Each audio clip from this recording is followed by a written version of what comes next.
अब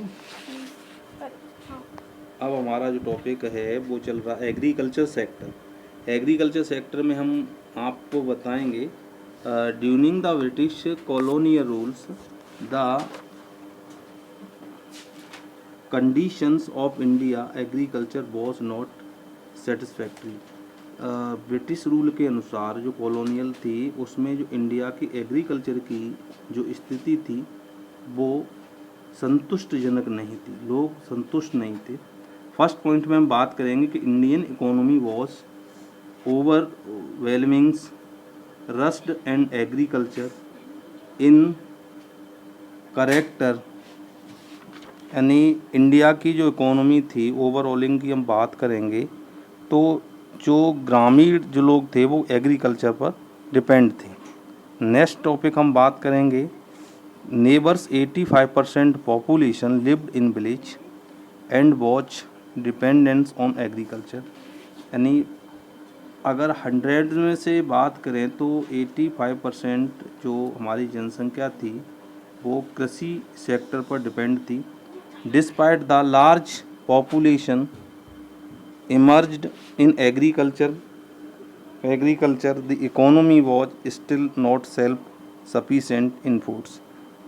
हम बात अगर करते हैं कि जो पॉपुलेशन थी वो किस में लगी हुई थी, एग्रीकल्चर में, तो इकोनॉमी की जो कंडीशन थी वो सेल्फ सफिशिएंट नहीं थी इन फूड्स, किसके लिए में, भोजन के लिए। अब नेक्स्ट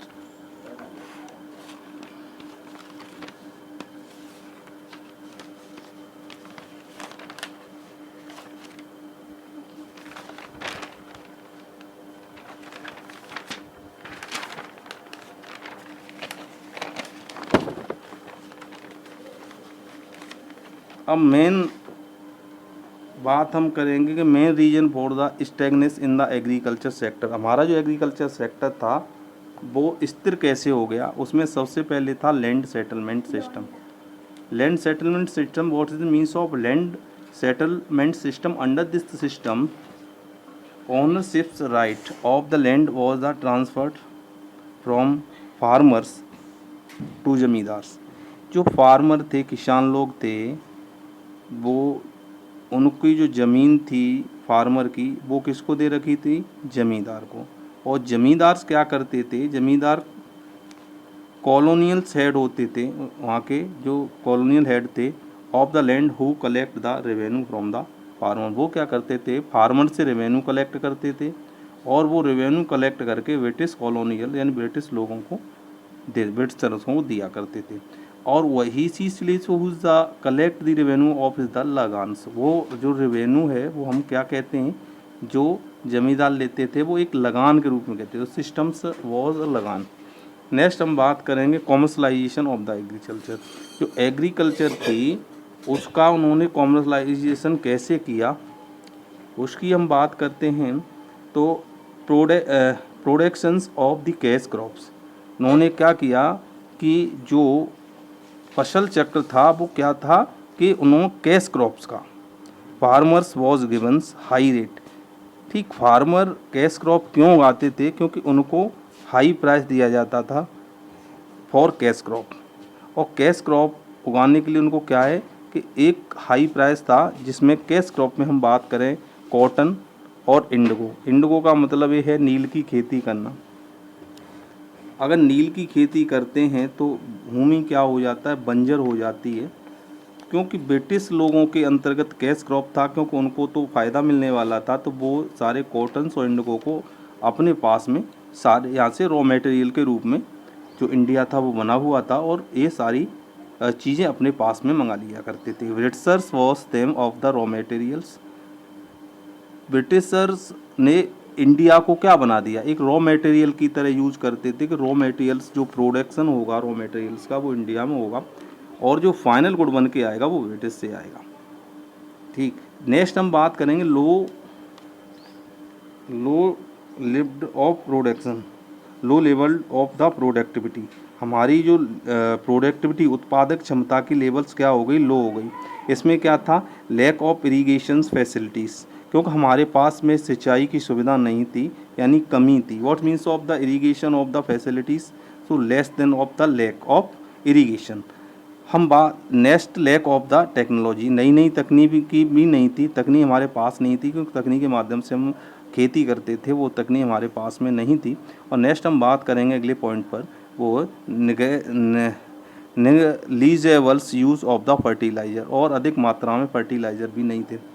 नेक्स्ट हम बात करेंगे high degree of the uncertainty, हम अनसर्टेन थे क्योंकि हमारी जो टोटल कृषि थी वो मानसून पर डिपेंड थी। अगर बारिश हो जाती थी तो हम उससे क्या है कुछ अर्न कर किया करते थे, अगर बारिश नहीं होती है तो हमारी जो फसल है वो कुछ उसमें प्रोडक्टिविटी नहीं मिलती थी। नेक्स्ट हम बात करेंगे, ये हमारा जो सेक्टर था वो कृषि के सेक्टर में हमने बात की। नेक्स्ट हम बात करेंगे इंडस्ट्रियलाइजेशन सेक्टर। इंडस्ट्रियलाइजेशन सेक्टर की हम बात करेंगे तो फर्स्ट पॉइंट में हमारा होगा कि declines of the handicraft industry, यानी डिक्लाइन का मतलब ख़त्म करना। हैंडीक्राफ्ट इंडस्ट्री जो हाथ से बनी हुई इंडस्ट्री थी उसको उन्होंने डिक्लाइन किया। Force the peoples to the indulge in the agriculture two fold deindustrialization. उन्होंने क्या किया कि टू फोल्ड पॉलिसी को बनाया, टू फोल्ड पॉलिसी बनाई किसके उद्देश्य से भाई, लोगों में एग्रीकल्चर के उद्देश्य से उन्होंने टू फोल्ड पॉलिसी इसलिए बनाई कि उनको क्या है हैंडीक्राफ्ट इंडस्ट्री को उन्होंने डिक्लाइन कर दिया।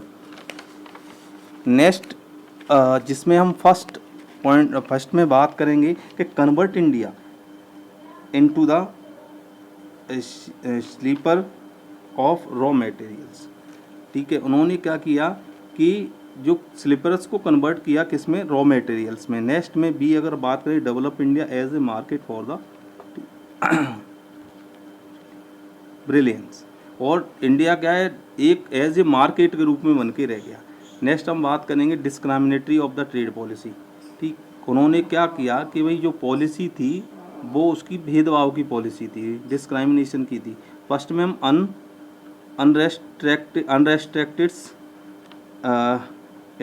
Entry of the British goods.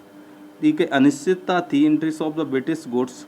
Next, क्योंकि हमारे पास में क्या था, जो अनरेस्ट्रिक्टेड प्रतिबंध थे वो लोग चाहते थे कि भाई जो ब्रिटिश का गुड्स है, क्योंकि जो ब्रिटिश ने ये काम किया था कि यहाँ से जो माल है वो मंगाएगी वहाँ, और मंगाने के बाद में वहाँ से वो फिनिश गुड के रूप में यहाँ देगी। Tariff free export of the raw materials, तो उसने एक बहुत ऐसा अच्छा काम एक्सपोर्ट किया कि भाई ट्रेड फ्री कर दिया जिस पर कोई टैक्स नहीं है। अगर मान लीजिए यहाँ से कुछ मैन्युफैक्चरिंग के रूप में जाएगा तो उस पर क्या है कोई टैक्स नहीं लगेगा, वो चीज़ ब्रिटेन के लिए जाएगी। Heavy duty on the export of the India handicraft product. अगर भारत में जो भी उद्योग के माध्यम से हैंडीक्राफ्ट इंडस्ट्री थी, अगर वो कपड़ा बनाएगी, कपड़ा बनाने के बाद वो कपड़ा जाएगा तो उस पर क्या होगा, एक हाई प्राइस से टैक्स लिया जाएगा। मान लीजिए जैसे 100 रुपये की चीज़ है, 100% टैक्स ऑन लगने के बाद में वो 200 की हो जाती है, तो वो वहाँ पर महंगी होगी, क्योंकि हैंडीक्राफ्ट जो इंडस्ट्री थी, हाथ से बने हुए कपड़े हम लेट बना पाते थे क्योंकि उनके पास में मशीनें थी, और वो यहाँ से रॉ मटेरियल मंगाकर मशीनराइज करने के बाद में वो वहाँ से फिनिश गुड के रूप में वहाँ यहाँ से भेज देते थे। नेक्स्ट हम बात करेंगे competition from the machine made product.